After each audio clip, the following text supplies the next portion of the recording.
नमस्कार। हम मौजूद हैं भारतीय जनता पार्टी के क्षेत्रीय कार्यालय में। ये कार्यालय मुमताज़ तिराहे पर मुफ्तीगंज में स्थित है और इस कार्यालय के संचालक श्री तन्नू तनवीर जी इस कार्यक्रम के आयोजक हैं। पवन सत्ता न्यूज़ एंड मीडिया फाउंडेशन ने ये फेलिसिटेशन सेरेमनी रखी है और इस फेलिसिटेशन सेरेमनी के चीफ गेस्ट हैं हमारे भारत के जाने माने और लोकप्रिय, बल्कि ये कहें कि शोषित वर्ग के साथ खड़े रहने वाले senior journalist, chief editor Watan Ki Hifazat group of newspapers Shri Kamrul Huda ji. Kamrul Huda ji के बारे में ये मैं बताना चाहूँगा, क्योंकि मैं मीडिया से हूँ, मैं जानता हूँ, उनके साथ रहा हूँ, कि उनका समाज के शोषित वर्ग के साथ बहुत साथ रहा है और वो हमेशा संघर्षों भरा जीवन उन्होंने जिया है। पत्रकारिता की जो रियल डेफिनेशन है, अगर सीखनी है तो श्री कमरुल हुदा जी से सीखी जाए। आपके इसी योगदान के चलते श्री कमरुल हुदा जी को निघासन सीट से, जो कि लखीमपुर खीरी डिस्ट्रिक्ट में है, इस बार विधानसभा चुनाव में AIMIM गठबंधन से अपना उम्मीदवार घोषित किया गया था, जिसमें कि जनता का बहुत सारा प्यार और आशीर्वाद आपको मिला और बहुत अच्छी फाइट आपने प्रस्तुत की। हमारे साथ खुद एक शख्सियत मौजूद है।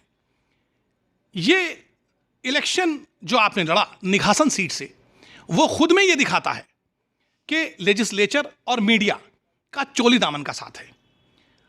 हम देर नहीं करेंगे, हमारे साथ स्वयं वो शख्सियत मौजूद हैं, श्री कमरुल हुदा जी। आइए बात करते हैं। कमरुल भाई, आपका बहुत बहुत स्वागत है हमारे कार्यक्रम में और फेलिसिटेशन करके मुझे तो खैर बहुत खुशी हो रही है। मैं आपका जूनियर रहा हूं और मैं अपने दर्शकों को भी बता दूं कि मैं जूनियर रहा हूं हमारे कमर भाई का, तो बहरहाल वो एक आत्मीयता का रिश्ता भी है और मुझे बहुत खुशी हो रही है। तो बहरहाल मैं जानना चाहूँगा कि कैसे आप यहाँ आए, क्या कार्यक्रम है पवन सत्ता न्यूज़ एंड मीडिया फाउंडेशन का, और आप यहाँ चीफ गेस्ट बनकर आए हैं। कुछ बताइए अपने बारे में प्लीज़। सबसे पहले तो मैं इस्तकबाल करता हूँ तन्नू भाई का, जो इन्होंने हमें इस लायक समझा और आज इस इनाग्रेशन के टाइम के ऊपर इस मौके पे हमको बुलाया। और रही बात ये है कि हम लोग जर्नलिस्ट हैं और जर्नलिस्ट का जो वर्क होता है समाज सुधार में बहुत बड़ा काम होता है और बहुत बड़ी योगदान होती है समाज के सुधार में। तन्नू भाई ने, जैसा कि इनके बारे में सुना गया है और देखा भी गया है, कि तन्नू भाई इस क्षेत्र की जितनी भी समस्याएं होती हैं, छोटी से छोटी, बड़ी से बड़ी, ये आज पॉलिटिकल पॉइंट अख्तियार कर लिए हैं, यानी भारतीय जनता पार्टी ज्वाइन कर लिया है। ठीक है, बहुत अच्छी बात है, लेकिन ये जब भारतीय जनता पार्टी में नहीं थे तब भी ये सोशल वर्कर थे और बेहतरीन तरीके से इस क्षेत्र की जनता की समस्याओं को अपनी समस्या समझ करके और उनका योगदान करते, उसमें उनका निदान करते थे। और उसके साथ साथ ये है कि उनके साथ कदम से कदम मिला करके चलते थे। और इनका जो व्यक्तित्व है वो पॉलिटिकल व्यक्तित्व तो ठीक है, क्योंकि जब आदमी के हाथ में पावर आता है तो जनता का सेवा करने में और आसानी हो जाती है, लेकिन इनके हाथ में पावर नहीं था, इसके बावजूद ये जनता के सेवा के लिए हमेशा 24 आवर समर्पित रहते थे। तन्नू भाई का इस क्षेत्र में नाम है समाज के सेवा को लेकर के। और अब जबकि कार्यालय खुल गया है, तो जब कार्यालय खुल जाता है तो कार्य को आसानी से किया जा सकता है। अब जब कार्यालय नहीं होता है तो फिर थोड़ी सी परेशानियों का सामना करना पड़ता है। अब जनता सीधे कार्यालय में आएगी और इनसे जुड़ेगी। पहले भी जुड़ी थी, बगैर कार्यालय के भी ये काम करते थे, लेकिन अब तो टाइमिंग सेट हो गया है। अब तो तन्नू भाई को यहाँ ड्यूटी देना पड़ेगा, अपने समय में से समय निकाल करके जनता को और जो है उनको अपने एक्टिव करने के लिए। जैसा इनका रुझान है तन्नू भाई का, कि ये हमेशा पार्टी कोई भी हो उससे लेना देना नहीं है, मेन मकसद होता है कि जनता की खिदमत कैसे की जाए, उनकी जो मूलभूत सुविधाएं हैं उस सुविधा को कैसे प्रोवाइड कराई जाए।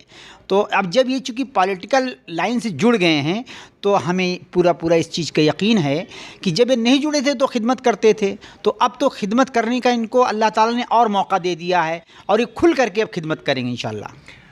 मैं आपसे कुछ थोड़ा पर्सनल सवाल करना चाहूँगा। आप खुद पत्रकारिता जगत में एक नाम रहे हैं, एक शख्सियत हैं। कैसे पत्रकारिता का सफ़र शुरू हुआ, वहाँ से लेकर आज तक पूरा जीवन आपने खुद जनता की सेवा में समर्पित किया है, तो क्या आपका सफ़र रहा, कैसे पत्रकारिता की शुरुआत हुई, क्या संघर्षों का सामना करना पड़ा? भाई आज तो मौका है, आज हम छोड़ेंगे नहीं आपको, भाई आज आपको बताना होगा। देखिए, मैं आपको बता दूं कि जर्नलिज्म एक ऐसा वर्क है कि जैसा अभी मैंने थोड़ी देर पहले आपको बताया था कि पत्रकारिता के लिए समाज में सुधार का बहुत बड़ा योगदान होता है।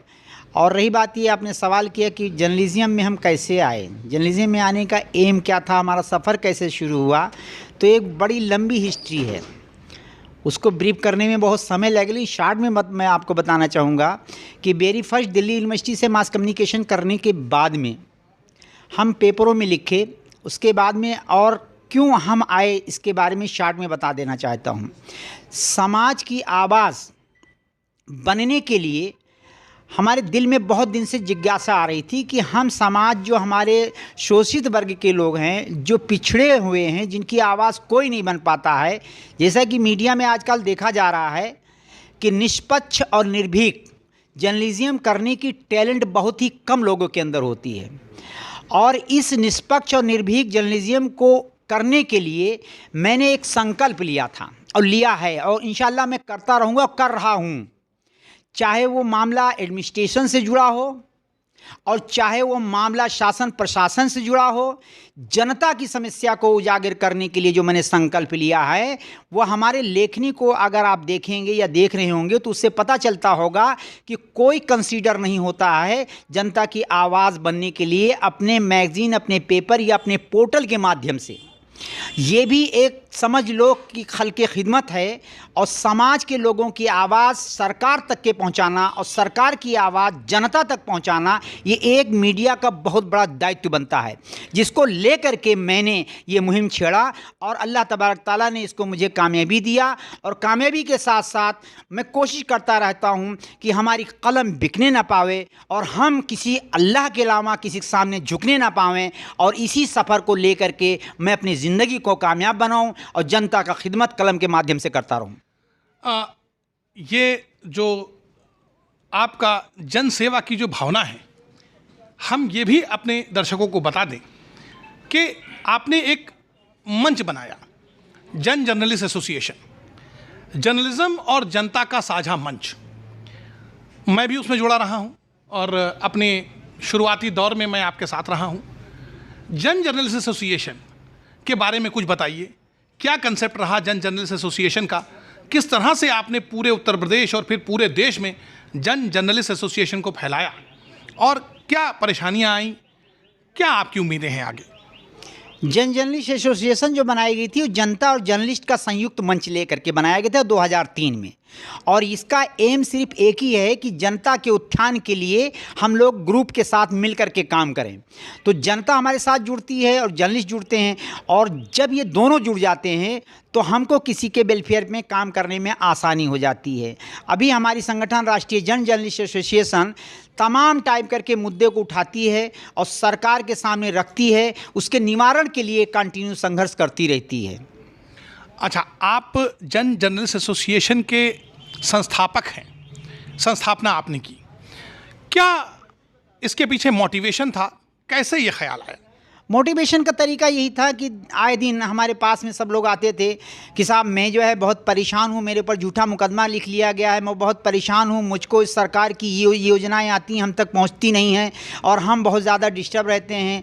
तो इन सब चीज़ों को देखते हुए जब मैंने कलम के माध्यम से लिखना शुरू किया, फिर भी कुछ हल नहीं निकला, तो हमने कहा अब ऐसा है कि अब हम एक ग्रुप बनावें और ग्रुप के माध्यम से एक वेलफेयर पे इनके उतरें। और जब हम ग्रुप बना करके उतरे तो हमारा जब डेलीगेशन किसी अधिकारी से मिलने जाता है तो अधिकारी इस जो है डेलीगेशन को देख करके हमारे काम को करने में कोई हिला हवाली नहीं करता था और हमारा काम हो जाता था। इससे मुझे लगा कि राष्ट्रीय जन जर्नलिस्ट एसोसिएशन धरातल स्तर पे काम कर रही है और लोगों की समस्याओं को जो है समाधान के लिए वो 24 आवर्स जो है समर्पित है और करती रहती है, उससे उनको न्याय मिलता रहता है। कितने राज्यों में आपका ये संगठन है, कौन कौन से राज्यों में आप हैं और क्या मौजूदगी है, ये ज़रा हमें बताएं। इस वक्त हम तकरीबन उत्तराखंड से लेकर के, महाराष्ट्र से लेकर के, मध्य प्रदेश से लेकर के, पंजाब से लेकर के, बिहार से लेकर उत्तर प्रदेश तक काम करते हैं और नियर अबाउट 6-7 हम स्टेट में भारत के काम कर रहे हैं और सब जगह से एक ही सबका एम है कि हम राष्ट्रीय जन जर्नलिस्ट एसोसिएशन के ग्रुप के माध्यम से जनता का सेवा करें, उनके उत्थान के लिए काम करें और सरकार की नीतियों को उन तक पहुंचाएं। यदि कोई अधिकारी उनकी नीतियों को फॉलो नहीं करता है तो हम अपने बैनर के माध्यम से उनको मजबूती के साथ फॉलो करवाएं और उसका लाभ जनता ले सके। हम ये भी बताना चाहेंगे कि अभी हमने बताया कि आपकी इसी लोकप्रियता के चलते और संगठन की मजबूती के चलते आपको निघासन सीट से विधायक का टिकट दिया गया था। इसके बारे में क्या कहेंगे? राजनीति में कैसे आना हुआ, क्या सोचकर आए, क्या आपकी ज़िंदगी रही, क्या रास्ता रहा, ये ज़रूर बताइए। देखिए, बहुत अच्छा सवाल किया आपने और ये सवाल हमारे लिए बहुत महत्वपूर्ण है, इसको बताना भी ज़रूरी है। देखिए, जनता जो होता है, वो जर्नलिस्ट जो होता है, वो जनता का सेवा बाई कलम करता है, लेकिन खाली हम कलम के माध्यम से जनता का सेवा तो कर सकते हैं, बट सेवा होगा कि नहीं होगा इसका जो है सिस्टम समझना बहुत मुश्किल की बात है। तो दिमाग में बात आई, असदुद्दीन ओवैसी साहब की सदारत में एक गठबंधन मोर्चा बना और उस मोर्चे में तमाम पार्टियां शामिल हुईं। उस पार्टी में डॉक्टर अयूब शामिल हुए, उस पार्टी में क्या नाम है इनका, पीस पार्टी के जो डॉक्टर अयूब थे, इनके साथ साथ बाबू सिंह कुशवाहा शामिल हुए और बाबू सिंह कुशवाहा के बाद में रामकरण कश्यप जी शामिल हुए, चंद्रशेखर जी शामिल हुए।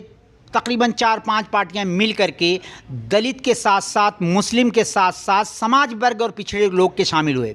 तो हमको ये बताया गया क्योंकि आपका जो क्षेत्र एक जो है मजबूत क्षेत्र है, 138 निघासन विधानसभा क्षेत्र, 138 निघासन विधानसभा क्षेत्र जो जनपद लखीमपुर खीरी में आता है, इस क्षेत्र का उन लोगों ने हमें बागडोर संभालने के लिए दिया। हमने कोशिश किया कि अगर हम विधानसभा के अंदर बैठेंगे एक विधायक की जो है पद लेकर के, तो उस दरमियान हम जनता का सेवा जो कर पाएंगे वो विधानसभा के अंदर बैठ करके अपने निघासन क्षेत्र की जनता का सेवा कर पाएंगे।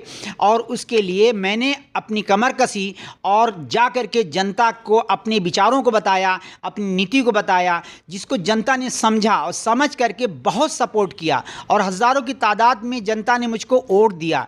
और हम अगर आज विधानसभा के अंदर नहीं बैठ पाए, लेकिन हम अपने क्षेत्र का सेवा निरंतर करते रहते हैं और हमारे सेवा से, हमारे खिदमत से वहाँ की जनता बहुत ज़्यादा खुश है। और वो तो फिर कह रही है हमसे कि सर आप जो है 2027 में फिर विधानसभा के इलेक्शन आई है, अब से आपको विधानसभा के अंदर हम लोग पहुँचाएंगे, क्योंकि आपके जो संघर्ष हैं वो संघर्ष जनता के लिए हैं, धरातल स्तर के संघर्ष हैं। ये मेरा जो है एम था कि अगर हम विधानसभा के अंदर बैठेंगे तो और अच्छी तरीके से समाज का सेवा करेंगे। तो अब आज तन्नू भाई ने जो है वो ये कार्यालय खोला है, क्या कहना चाहेंगे, मुबारकबाद देना चाहेंगे, क्या आपका? देखिए, हम जर्नलिस्ट लोग होते हैं, हमें किसी पार्टी से कोई मतलब नहीं होता है। फर्स्ट रही बात ये है, इनका एक व्यक्तित्व है, उस व्यक्तित्व के बेस के ऊपर जर्नलिस्ट हैं हम, और हमारा काम है जनता और जर्नलिस्ट से जुड़ना। कलम के माध्यम से तन्नू भाई की हर एक एक्टिविटीज़ को मैं सरकार से लेकर जनता तक पहुंचाने का काम करूंगा, क्योंकि इनका व्यक्तित्व जो है इतना ज़बरदस्त तरीके से, जैसे एक आपको मैं नमूना बताने जा रहा हूं। अटल बिहारी वाजपेयी जी बीजेपी से नहीं जाने जाते थे, वो लखनऊ से पार्लियामेंट के मेंबर बनते थे। सिर्फ उनका मकसद ये था कि वो ज़मीनी स्तर के लखनऊ के नेता थे और उनका इतना अच्छा व्यक्तित्व था कि जिसके लिए लखनऊ का जनता उनको ज़बरदस्त तरीके से प्यार और स्नेह देती थी। इसीलिए लालजी टंडन जी जब उनके ना रहने के बाद में पार्लियामेंट का इलेक्शन लड़े तो उनके खड़ाओं को सर के ऊपर रख लिया था, इस चीज़ का सिंबल बताने के लिए कि देखिए हमें प्यार वही दीजिए जो आप अटल बिहारी वाजपेयी जी को देते थे। तो ये व्यक्तित्व के ऊपर जनता की फाइट होती है। आज हम यहाँ जो मौजूद हुए हैं सिर्फ पार्टी बेस पे नहीं मौजूद हुए हैं, उनके व्यक्तित्व बेस के ऊपर मौजूद हुए हैं। और मेरे संगठन की तरफ से दुआ है कि ये ऐसे फाइट करें और जनता का सेवा करें, और ये खल्के खिदमत जो है यहाँ से लेकर ऊपर तक के अल्लाह ताला लिखना शुरू कर देगा इनका। और ये हर आदमी को नहीं मिलता है, ये बाय बर्थ होता है, ये थोपा नहीं जाता है, इसमें लालच नहीं होती है। लालच अगर पैदा हो गई तो स्वार्थी मैटर हो जाएगा, और स्वार्थी मैटर में फेलियर पॉइंट हो जाता है। और इंशाल्लाह तन्नू भाई इसलिए जो है फेल नहीं होंगे, क्योंकि इनको जो खल्के खिदमत करने का जो जज्बा है ये बाय बर्थ अल्लाह तबारक ताला ने दिया है। हमारे पवन सत्ता न्यूज़ से बात करने के लिए बहुत बहुत धन्यवाद कमर भाई। तो ये थे कमरुल हुदा जी, chief editor Watan Ki Hifazat group of newspapers. बने रहिए पवन सत्ता न्यूज़ के साथ। मैं हूं अकील अब्बास ज़ैदी।